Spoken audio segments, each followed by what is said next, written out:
तो आज हम देखने जा रहे हैं एक बहुत ही इंटरेस्टिंग टॉपिक पे हॉरर एनिमेशन वीडियो जो बनाई गई है खूनी मंडी की चैनल ने।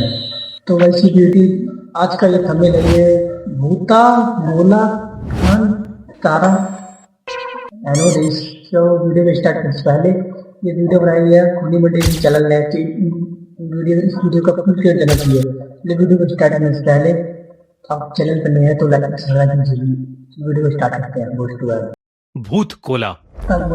दाते सुबह से गाड़ी चलाता हुआ काफी थक गया था और अपने गांव से कुछ 30 किलोमीटर दूर ही था जब वो एक दूसरे गांव से गुजर रहा था। उस गांव से गुजरते हुए उसने देखा कि सारे गांव के लोग एक जगह जमा थे और उस जगह से किसी के चिल्लाने की और ढोल बजाने की बहुत तेज आवाज आ रही थी। दाते, जो मैंगलोर शहर में पला बड़ा था, पुट्टुर जिले में बसे अपने गांव में पहली बार जा रहा था। गांव में उनकी पुश्तैनी जमीन थी जिसे दाते के पिता बेचना नहीं चाहते थे, पर अपने पिता के गुजरने के बाद दाते अपनी पुश्तैनी खेत और जमीन एक होटल कंपनी को बेचने के लिए अपने गांव जा रहा था। उसकी गाड़ी जैसे तैसे अलग अलग गांवों के बीच से जा रही थी और उसको वही ढोल और चीखने की आवाजें हर जगह सुनाई दे रही थीं और उन जश्नों में जलती हुई मशालों से रात भी जगमगा उठी थी। वो ये सब अपनी जिंदगी में पहली बार देख रहा था। सब कुछ देखते देखते जब वो अपने गांव के घर में पहुंचा तो उसने देखा कि वो गांव भी बाकी गांव की तरह सजा हुआ था, पर वहां अभी कोई जश्न नहीं हो रहा था। जब उसने अपने घर का ध्यान रखने वाले काका से पूछा कि ये सजावट किस लिए है, तो उन्होंने उसे बताया कि गांव में अगले दिन भूत कोला होने वाला है। दाते के काका उसे भूत कोला के बारे में बताने लगे, लेकिन क्योंकि रात बहुत हो गई थी और दाते बहुत थका हुआ भी था, वो अपने काका की बात सुनने से पहले ही सो गया। अगले दिन होटल वाले उसके घर आए। होटल वालों को अपनी जमीन दिखाने के बाद उन्हें विदा करके वो शाम को प्रॉपर्टी के पेपर्स पर साइन कर ही रहा था जब उसे फिर से वही ढोल और चिल्लाने की आवाजें आने लगीं। दाते ने जब अपने कमरे की खिड़की से बाहर देखा तो उसे कुछ अजब सा ही माहौल दिखा।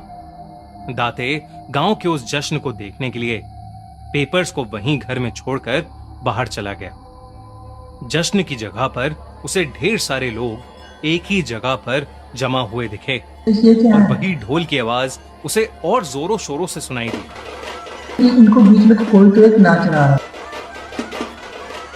दाते वहां जाकर चुपचाप भीड़ में पीछे खड़ा सब देख रहा था जब उसे दिखा कि रंग बिरंगे कपड़ों में एक आदमी उसकी तरफ पीठ करे भीड़ के बीचों बीच कांप रहा था और एक अजीब सा डांस कर रहा था और सब लोग उसी के सामने हाथ जोड़े उससे अलग अलग चीजें पूछ रहे थे।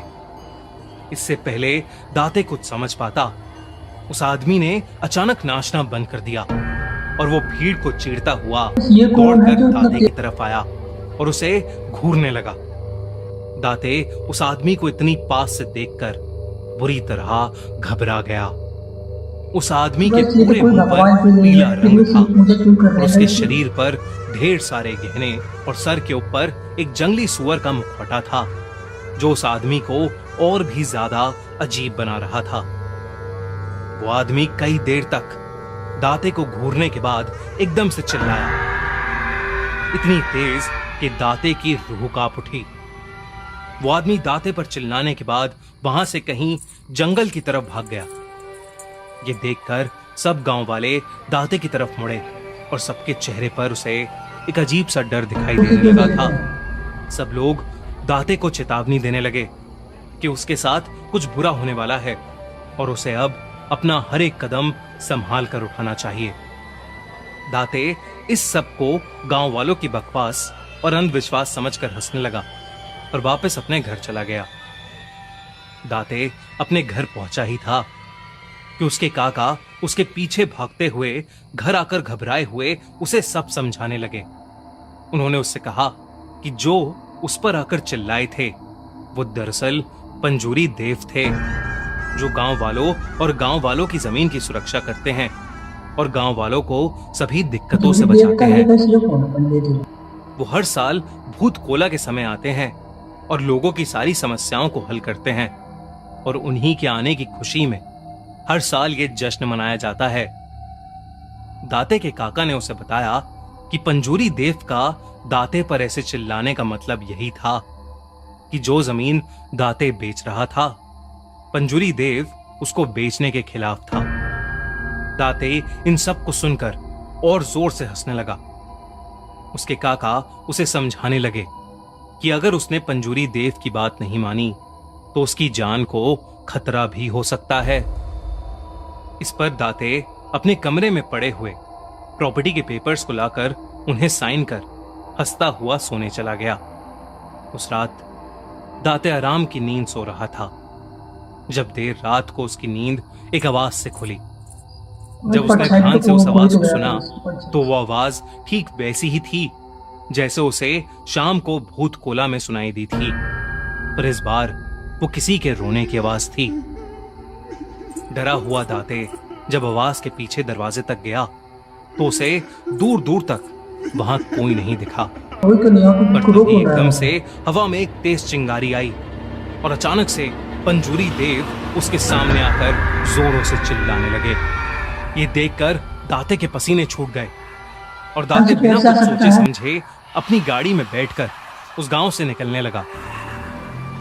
दाते गाड़ी चलाता चलाता जंगल वाले रास्ते तक पहुंचा ही था कि तभी उसको कुछ दिखा, जो देखकर वो सुन्न पड़ गया।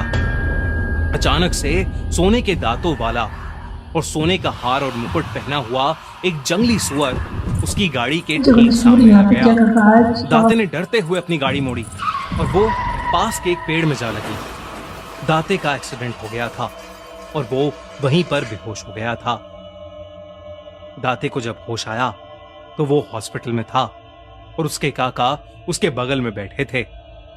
उन्हें देखते ही दाते जोर से रोने लगा। फिर उसने अपने काका से उसी वक्त जाकर प्रॉपर्टी के पेपर्स को लाने को कहा। उसके काका जैसे ही वो पेपर्स लाए, दाते ने उन्हें वहीं पर फाड़ दिया।